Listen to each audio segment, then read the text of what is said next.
Details చూద్దాం. గొప్పలకు పోతే చిప్పలు మిగిలాయి అనే మాట బీఆర్ఎస్ పార్టీ నిజం చేస్తోంది.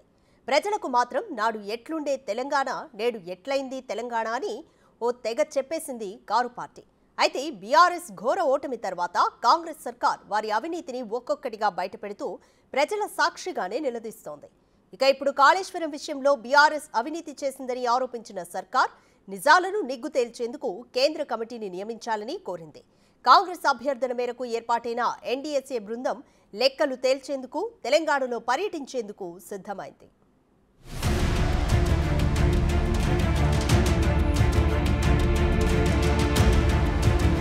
సీఎం రేవంత్ సారథ్యంలోని కాంగ్రెస్ సర్కార్ గత బీఆర్ఎస్ ప్రభుత్వ అవినీతిని ఒక్కొక్కటిగా బయట పెడుతోంది. ఈ క్రమంలోనే కాళేశ్వరం ప్రాజెక్టులో భాగమైన మేడిగడ్డ, అన్నారం, సుందిళ్ల బ్యారేజీల నిర్మాణ లోపాలపై ఫోకస్ పెట్టింది.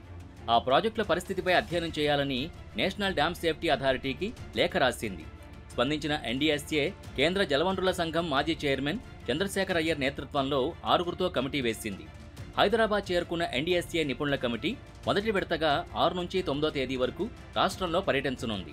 ఈ 4 రోజుల పర్యటనలో బ్యారేజీలకు సంబంధించిన ప్లానింగ్, డిజైన్స్, నిర్మాణం, quality control, operation and maintenance విభాగాల అధికారులు తమ వెంట ఉండేలా చూడాలని ప్రభుత్వాన్ని కోరింది.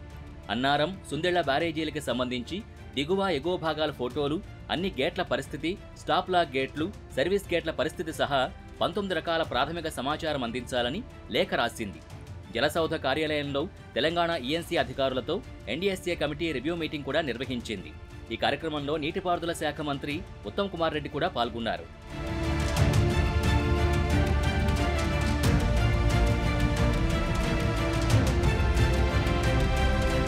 4 నెలల్లో రిపోర్ట్ సమర్పిస్తామని కమిటీ తెలిపిందని, అయితే వీలంత త్వరగా ప్రాథమిక నివేదిక ఇవ్వాలని కోరినట్టు మంత్రి ఉత్తమ్ కుమార్ రెడ్డి వెల్లడించారు. దాని ఆధారంగా డ్యాం మరమ్మతులపై నిర్ణయంతో పాటు తప్పు చేసిన వారిపై చర్యలు తీసుకుంటామని ఆయన హెచ్చరించారు. 2 రోజుల పర్యటనలో ప్రధానమంత్రి నరేంద్ర మోదీ గారు విచిత్రమైన ఆరోపణలు మా ప్రభుత్వం మీద చేయడం జరిగింది.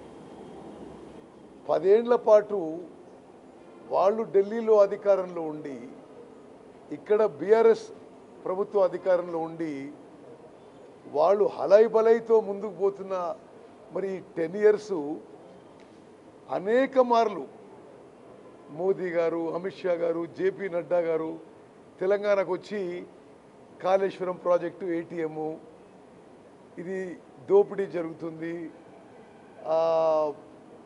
చాలా భారీ స్థాయిలో అవినీతి జరుగుతుందని చెప్పి అసలు ఏనాడు ఏ చర్య తీసుకోకుండా వచ్చి మళ్ళీ ఎలక్షన్స్లో మా మీద కూడా అవినీతి ఆరోపణలు చేయడం చాలా విచిత్రంగా ఉంది.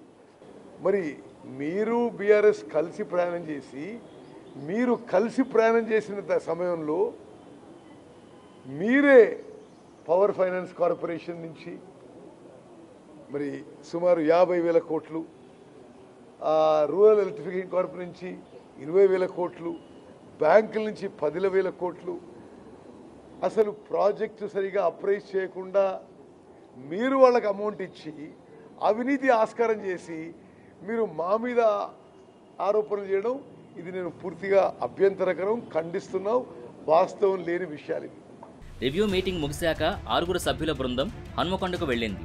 గురువారం ఉదయం మేడిగడ్డ, మధ్యాహ్నం అన్నారం బ్యారేజ్లని పరిశీలించనుంది. శుక్రవారం సుందిళ్ల బ్యారేజ్ పరిశీలన పూర్తి చేసి హైదరాబాద్ చేరుకుంటుంది. 9వ తేదీన నీటిపారుదల శాఖ అధికారులతో పాటు ఆయా బ్యారేజీల నిర్మాణంలో పాలు పంచుకున్న అధికారులు, నిర్మాణ సంస్థలతో మరోసారి కమిటీ సమావేశం కానుంది. మేడిగడ్డ, అన్నారం, సుందిళ్ల బ్యారేజీల పరిశీలనపై కమిటీ ఒక డ్రాఫ్ట్ తయారు చేయనున్నట్టు సమాచారం.